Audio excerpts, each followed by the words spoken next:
Hello students, आज जो है हम देखेंगे कि किस तरह से हम महाराष्ट्र का मानचित्र भरेंगे और महाराष्ट्र में कौन कौन से प्रमुख स्थल है उसके बारे में हम अध्ययन करेंगे। तो ध्यान रखिए, ये जो है आपका महाराष्ट्र का जो है आउटलाइन है। आप देखोगे महाराष्ट्र के कुल राज्यों को अलग अलग विभक्त किया गया है। अब हम इसके प्रमुख स्थल के बारे में अध्ययन करेंगे। तो सबसे पहले आप देखोगे कि जब भी हम मानचित्र भरने जाते हैं तो प्रमुखतः हमें सूची बनानी होती है। तो इस तरह से आप यहाँ पर नीचे सूची बना लोगे, जिसमें हमें जो जो पूछा गया होगा उसे हम भरेंगे। जैसे इसमें जो है आपको प्रमुखतः जिला मुख्यालय दिखाया गया है, उसके लिए हमने सूची इस तरह से बनाई है। जहां पर भी ये बनाएंगे वहां पे ये हमारा जिला मुख्यालय होगा। दूसरी चीज इस मानचित्र में दर्शाने का प्रयास किया गया है गुफा। कुछ गुफाओं को, सभी गुफाओं को तो नहीं दर्शाया गया, किंतु कुछ प्रमुख गुफाओं को यहाँ पर दर्शाया गया है, जिसके लिए सूची इस प्रकार से बनाई गई है। तो इस प्रकार की सूची आपको जहां पर भी दिखाई देगी वहां पर इस तरह से वह जो है हमें गुफा बताते हैं। तीसरा चीज है किला। जहां पे इस तरह से चिन्ह होगा, चिन्हांकित किया गया होगा, वह आपका प्रमुखतः किला होगा। और अगला है गर्म पानी के झरने, कि महाराष्ट्र में गर्म पानी के झरने कौन कौन से स्थानों पर पाए जाते हैं। तो इस तरह से चिन्हांकित हमने किया है, क्योंकि जब भी आप जो है दर्शाओगे तो उसके लिए सूची बनाना जरूरी है, और सूची के लिए आपको इस तरह से चिन्हांकित करना होगा और वही चिन्ह आपको अपने मानचित्र में दर्शाना है। उसके बाद महाराष्ट्र के कुछ प्रमुख हवाई अड्डे केंद्र बताए गए हैं और अगला बंदरगाह को दर्शाया गया है। अब इस मानचित्र में मैं आपको मानचित्र पठन और मानचित्र भरना दोनों सिखाऊंगी कि किस तरह से मानचित्र पठन के क्वेश्चन पूछे जाते हैं, तो आप कैसे जो है अब मानचित्र पठन करते हो, और दूसरी चीज अगर मानचित्र भरने के लिए आता है तो आप कैसे मानचित्र को भरोगे। तो सबसे पहले हम सीखेंगे मानचित्र को भरना। तो ध्यान में रखिए कि सूची बहुत ही जरूरी है, क्योंकि सूची के ऊपर आपको मार्क्स होते हैं। तो ध्यान में रखिए, 1 नंबर जो होता है, आधा नंबर सूची के ऊपर होता है और आधा नंबर आपको दर्शाने के ऊपर होता है। तो इस तरह से 4 नंबर आते हैं, मतलब 2 नंबर आपका सूची का होता है और 2 नंबर जो है आपका मानचित्र का होता है। ये चीजें आपको ध्यान में रखनी है। अब जैसे पहला हम दर्शाएंगे जिला मुख्यालय। अब जब मानचित्र में आपको दर्शाने के लिए एग्जाम बेसिस पूछा जाएगा तो आपको एक ही दर्शाना होगा, किंतु मैंने यहाँ पर बहुत सारे आपको जिला मुख्यालय दर्शाए हैं, तो उनके नाम भी आपको लिखने होंगे। अब जैसे यहाँ पर है जिला मुख्यालय। अब जिला मुख्यालय के लिए मैंने सूची बनाई है इस तरह से। तो आप देखोगे कि महाराष्ट्र में जिला मुख्यालय, प्रमुखतः जिला मुख्यालय कहाँ पर है। तो सबसे पहले हम यहाँ से शुरू करेंगे। जिला मुख्यालय गढ़चिरौली, यहाँ पे भी हम 1 नंबर डाल सकते हैं। जहाँ जहाँ पर हमारा जिला मुख्यालय को नंबर 1 दिया है तो उस तरह से हम लिख सकते हैं। जिला मुख्यालय गढ़चिरौली। अब यहाँ पे सिर्फ जिला मुख्यालय लिखा गया, लेकिन आपको अगर आएगा तो नाम भी लिखना पड़ेगा। जिला मुख्यालय का नाम क्या है? गढ़चिरौली। फिर क्या है? ये वर्धा, ये भी क्या है? जिला मुख्यालय है। उसके बाद यवतमाल, यह भी हमारा जो है जिला मुख्यालय है। फिर यहाँ पर आप देखोगे वासिम, ये भी जिला मुख्यालय है। हिंगोली, यहाँ पे परभणी, आगे आओगे यहाँ पे बीड़, बीड़ के बाद यहाँ पर आओगे अहमदनगर। उसके बाद यहाँ पे देखोगे बुलनाड़ा, यहाँ पर है नंदुरबार।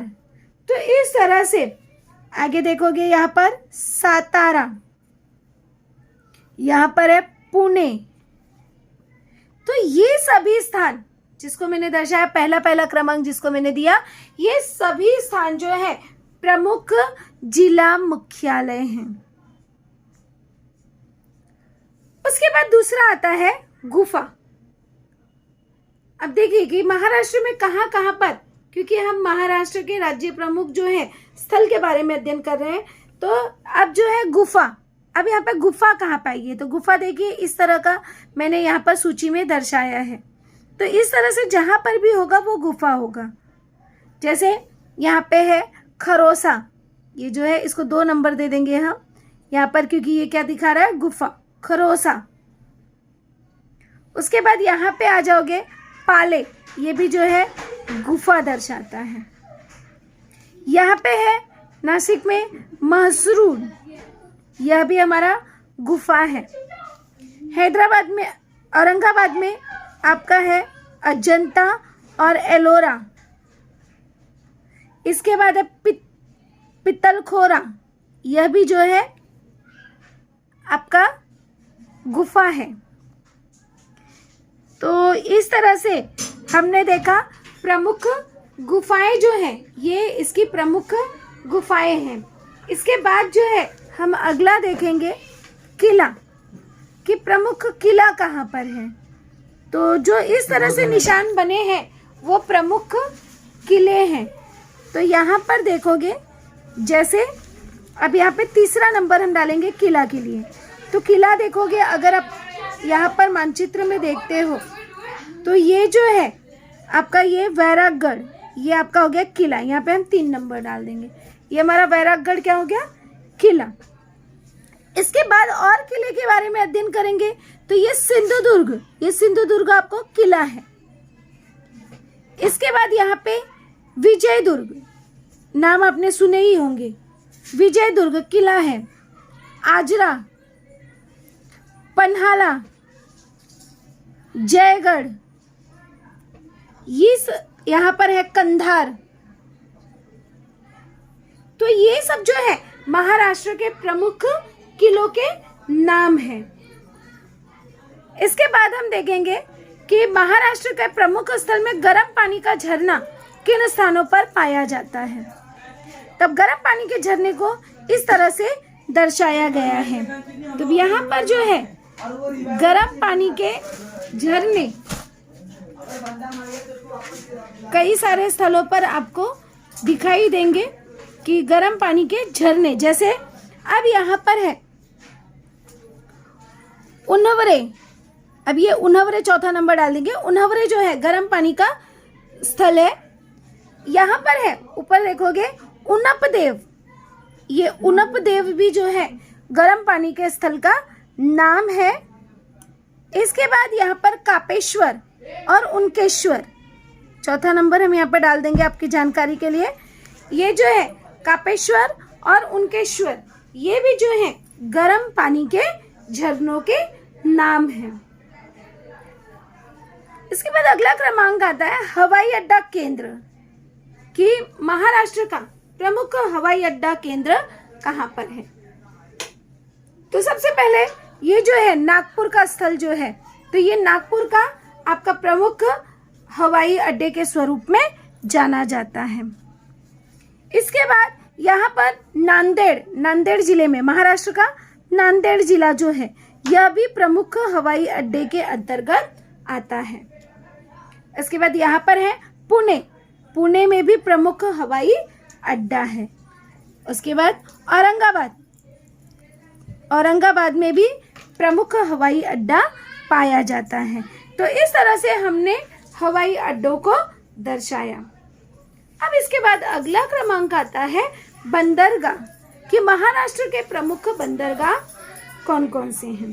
तो ध्यान में रखिए बंदरगाह जो है, क्योंकि ये जो है अरबी समुद्र है और समुद्र के किनारे ही बंदरगाह पाए जाते। तो यहाँ से जो अरब समुद्र से सटा हुआ भाग है, यहाँ पर महाराष्ट्र का जो अरब समुद्र से सटा हुआ भाग है, यहाँ पर प्रमुखतः बंदरगाह पाए जाते हैं। जैसे यहाँ पर है, पहले हम देखेंगे ये जो भाग है ये गोवा का भाग है और ये गोवा से कन्याकुमारी की ओर का भाग जो है जाता है। तो ये जो है ये वेंगुर्ले जो है यह प्रमुख बंदरगाह है। इसके बाद आगे क्रमांक में जाएंगे तो यहाँ पर विजयदुर्ग, अब वेंगुर्ले को हम डाल देंगे 6वां क्रमांक। यहाँ पर विजयदुर्ग विजयदुर्ग भी जो है यहाँ पर बंदरगाह पाया जाता है।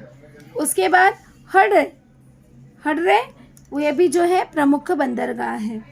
उसके बाद अगला है श्रीवर्धन भी प्रमुख बंदरगाह स्वरूप है। और इसके बाद है दहाड़ भी प्रमुख बंदरगाह है। तो इस तरह से हमने आज जो है महाराष्ट्र के राज्य प्रमुख स्थल में जिला मुख्यालय, गुफा, किला, गर्म पानी झरना और हवाई अड्डे केंद्र और बंदरगाह के बारे में देखा। अब देखिए कि जब ये अगर बाय द मैप रीडिंग के लिए क्वेश्चन आता है तो किस तरह से पूछा जाएगा। तो यहाँ पे ऐसे पूछा जा सकता है कि महाराष्ट्र के जिला मुख्यालय के नाम बताइए। तो जो जिला मुख्यालय है तो यहाँ पर आराम से देखकर आप बता सकते हो, जैसे बुलनाड, वाशिम, यवतमाल, वर्धा, गढ़चिरौली, हिंगोली, परभणी, बीड, अहमदनगर, नंदुरबार। तो ये सब जो है आपके जिला मुख्यालय के अंतर्गत आ गए।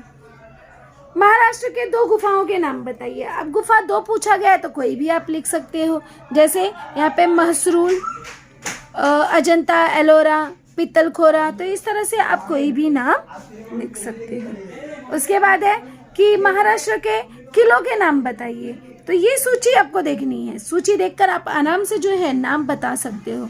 आप किला का नाम बताना है तो आराम से आप जयगढ़, विजयदुर्ग, सिंधुदुर्ग इस तरह से नाम आप बता सकते हो। महाराष्ट्र के प्रमुख गर्म पानी के झरने के स्थल के नाम बताइए। तो स्थल इस तरह की सूची आप देखिए अपने मानचित्र में कहाँ बना है, जैसे उनबदेव, कापेश्वर, उनकेश्वर, उन्हवरे। तो ये सब जो है प्रमुख यहाँ पर गर्म पानी के झरने हैं। फिर आ सकता है कि हवाई अड्डे केंद्रों के नाम बताइए। तो महाराष्ट्र के हवाई अड्डे केंद्र जैसे नागपुर, पुणे, औरंगाबाद, तो ये सब जो है, या नासिक, तो ये सब प्रमुख हवाई अड्डा केंद्र है। इसके बाद आपको पूछा जा सकता है कि महाराष्ट्र के प्रमुख बंदरगाहों के नाम बताइए। तो प्रमुख बंदरगाह जैसे वेंगुर्ले, विजयदुर्ग, उसके बाद हरड़े, श्रीवर्धन, दहाड़, तो ये सब जो है प्रमुख बंदरगाह स्वरूप आते हैं। तो इस तरह से आप आसानी से मानचित्र पठन कर सकते हो और मानचित्र को भर भी सकते हो।